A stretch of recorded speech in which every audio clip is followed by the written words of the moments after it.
Big cinema. ఏంటి 100 కోట్ల బడ్జెటా? ఇప్పుడు మనదంతా అంతకు మించి గురు అంటూ 100 కోట్లకి పెంచుకుపోతున్నారు మన ఇండియన్ సినీ స్టార్స్. అలా 100లే కాదుండయి 1000 కోట్ల బడ్జెట్ సినిమా కూడా ఈ లిస్ట్ లో ఉండడం విశేషం. మరి అంతంత భారీ బడ్జెట్లతో వచ్చే 7 పలకరించే ఆ బడా సినిమాలేంటో మనము చూసేద్దామా?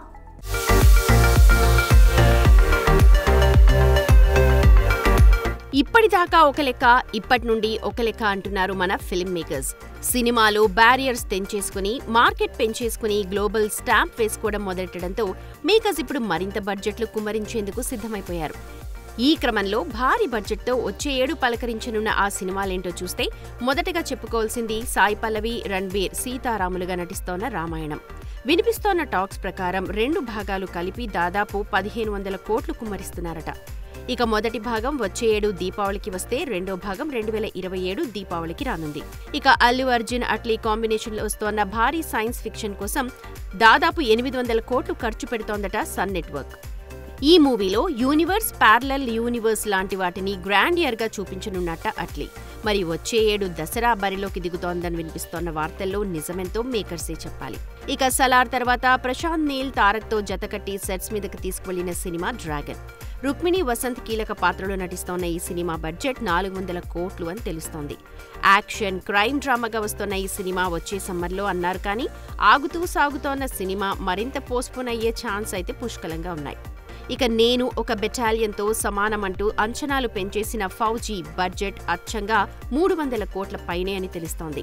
బ్రిటిష్ రూలింగ్ టైంలో ఒంటరిగా పోరాడిన వీరుడిగా కనిపించే ప్రభాస్ అంతకు ట్రిపుల్ కొల్లగొడతానడంలో ఆశ్చర్యం లేదు.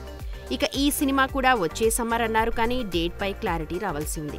ఇక ఉత్తరాంధ్ర విలేజ్ బ్యాక్ డ్రాప్ లో వస్తోన్న sports and action film Peddi కూడా ఎక్కడా తగ్గకుండా 400 కోట్ల బడ్జెట్ ని డిమాండ్ చేయడం విశేషం.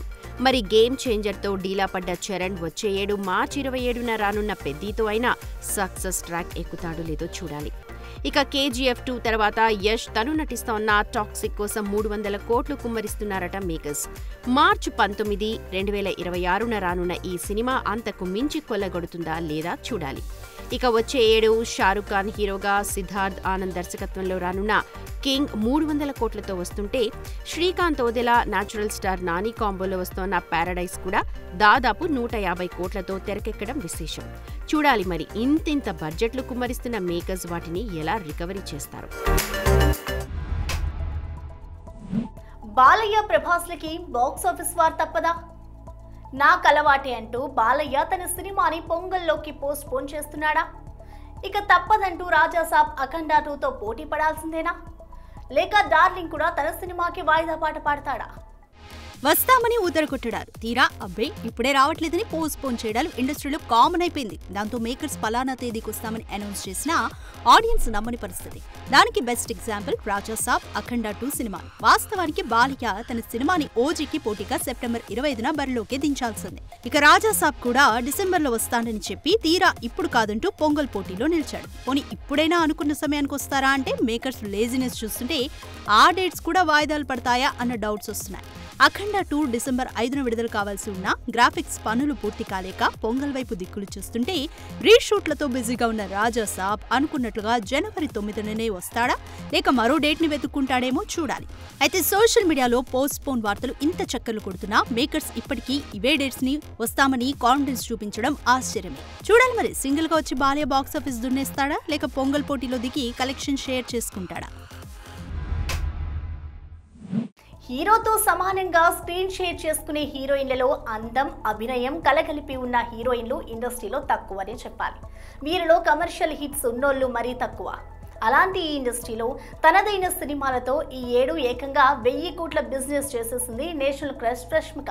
మరి ఈ ఇయర్ని రష్మిక నామ సంవత్సరంగా మార్చేసిన ఆ సినిమాలేంటో మీరు చూసేయండి.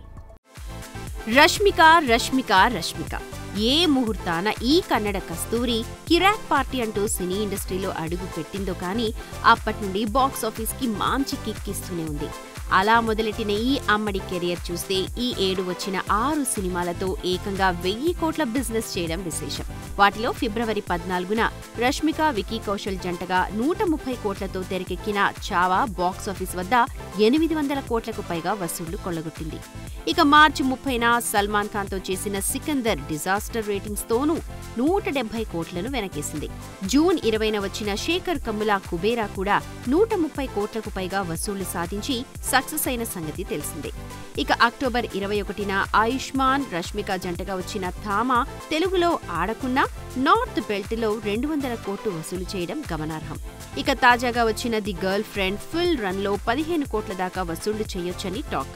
మొత్తంగా ఈ ఏడు రష్మిక 5 సినిమాలు రిలీజ్ చేస్తే అవన్నీ కలిపి దాదాపు 1350 కోట్లు వసూలు చేయడం చూస్తే 2025 రష్మిక నామ సంవత్సరం అని చెప్పక తప్పదు. చూడాలి ఈ జోరు వచ్చే ఏడు కూడా కొనసాగిస్తుందా లేక పోల్తా పడుతుందో. కావాలి, ఇద్దరికీ ఆ డేటే కావాలి. విజయ్ ప్రభాస్లకి వచ్చే 7 జనవరి 9 కావాలి. ఒకరు జననియన్గాతో చివరిగా పలకరిస్తానంటే మరొకరు రాజాసాబ్తో బాక్సాఫీస్ కొల్లగొట్టేస్తానంటున్నాడు.